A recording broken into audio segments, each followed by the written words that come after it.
Y ahora vamos a tener una entrevista con Vania de la Vega, quien es secretaria académica del programa universitario del programa de estudios sobre Asia y África de la Universidad Nacional Autónoma de México. Vania, bienvenida a Asia Pacífico 2024. Muchas gracias, Jorge, es un placer. Vania, el tema de la brecha de género es muy importante en la región del Asia Pacífico y en el mundo en general, pero quisiera que comencemos hablando sobre en qué consiste este concepto. ¿Qué es la brecha de género? Claro. Te voy a responder con dos herramientas que existen. La primera es el índice global de la brecha de género, que mide 4 dimensiones. La primera es la educativa, la de salud, que son dos brechas que están prácticamente cerradas, o sea, a nivel mundial estamos por ahí del 90%, pero la brecha en términos de empoderamiento político y de empoderamiento económico todavía hay mucho que recorrer. La brecha política, estamos en un avance de alrededor del 25%, o sea, hay 3/4 partes todavía que cerrar. Y la brecha económica, que estamos más o menos a un tercio, el 30% de avance, y nos queda pues un 60%. Esa es una de las herramientas, es del Foro Económico Mundial. Y la otra, que es la que nos reúne el día de hoy acá, es el tablero de las mujeres y la economía de APEC, que son más de 90 indicadores que se reportan de manera bianual, cada 2 años, y que miden cuál es la situación de las mujeres en las economías de Asia-Pacífico.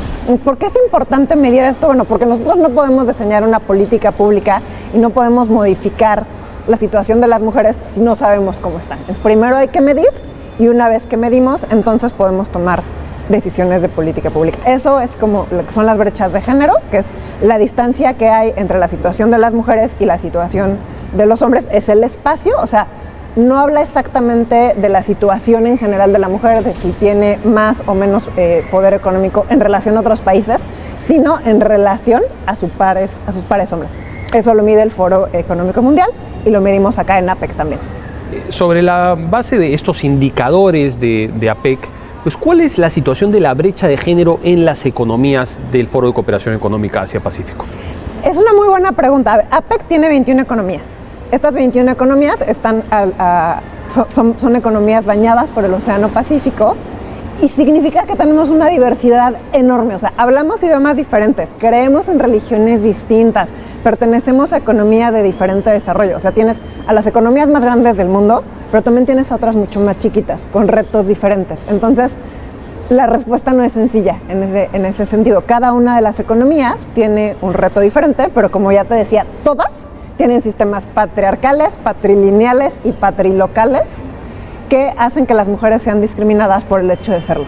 Entonces, eso sería una primera aproximación, que son retos diferentes, aunque es un reto común, el de empoderar a las mujeres en términos económicos. ¿Por qué APEC quiere empoderar a las mujeres en términos económicos? Porque somos la mitad de la población mundial o la mitad de la población de Asia-Pacífico. Entonces, mientras no tengamos el derecho y el acceso a ejercer nuestros derechos económicos de manera total, pues las familias de una manera más general y la sociedad de una manera más global, pues tampoco lo va a poder hacer. Por supuesto, y dentro de la agenda de APEC, la visión de Putrajaya al año 2040, se habla de la importancia de aprovechar el desarrollo o fomentar el desarrollo de sectores económicos con un potencial económico subaprovechado, como el caso de los jóvenes, las comunidades indígenas, pero también de las mujeres. Así que este esfuerzo va alineado con esa prioridad, con esa visión de largo plazo del foro, ¿no? Es correcto, tiene que ver con el derecho inclusivo, ¿no? Entonces tiene que ser derechos muchísimo más incluyentes. ¿Y ahí quiénes entran? Bueno, pues entramos las mujeres, entran los grupos étnicos y entran ya actores económicos como las pequeñas y las medianas empresas. Entonces, ¿cómo incluir a las mujeres? Bueno, se mide en 90 indicadores divididos en 5 pilares. Y uno, por ejemplo, un buen ejemplo me parece el tema del derecho a la propiedad. O sea, medir en estas 21 economías si las mujeres podemos tener propiedades y podemos heredar, ¿no? Entonces, en ese sentido, pues la mayoría vamos bien. En términos generales, economías más desarrolladas pues están muchísimo más cerca de cerrar la brecha. Economías emergentes y en desarrollo, ahí van. Los datos se recopilan de manera nacional. Entonces, para que APEC pueda generar este tablero, dependemos de lo que las economías reportan. Y cada una de las economías, cada que se levanta este tablero, reportan cosas distintas. Para la edición 2023, que es la última que existe y que es con la que estamos trabajando ahora en Perú, algo que ninguna que muchas de las economías no reportaron es cuántas mujeres tienen acceso a Internet y para qué se utiliza Internet. Entonces, bueno, eso es un reto de esta edición 2023. Si revisamos el histórico, el tablero se reporta desde 2015. Sí vemos que en otros años sí lo reportaron. Entonces, esto es algo que en este año como que las economías no lo reportaron, queda de tarea para después.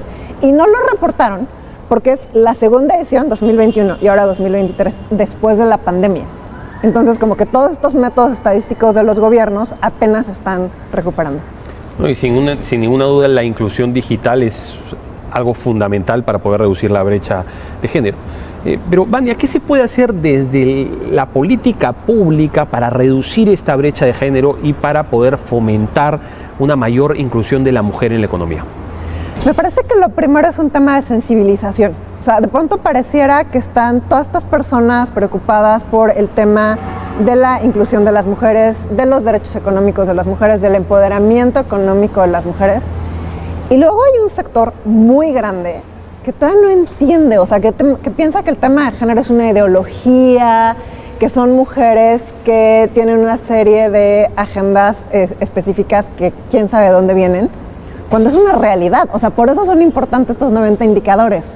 Porque entonces, cuando vemos, pues, realmente dónde está cada una de las economías, si los salarios, si sabemos manejar un celular, para qué lo manejamos, si tenemos derecho a tener propiedades, si tenemos derecho a tener la brecha de los salarios, por ejemplo, todavía es existente. Entonces, lo primero es eso, es sensibilizar a todos aquellos tomadores de decisiones, por un lado, pero también estos tomadores de decisiones las toman para las poblaciones y necesitan legitimidad.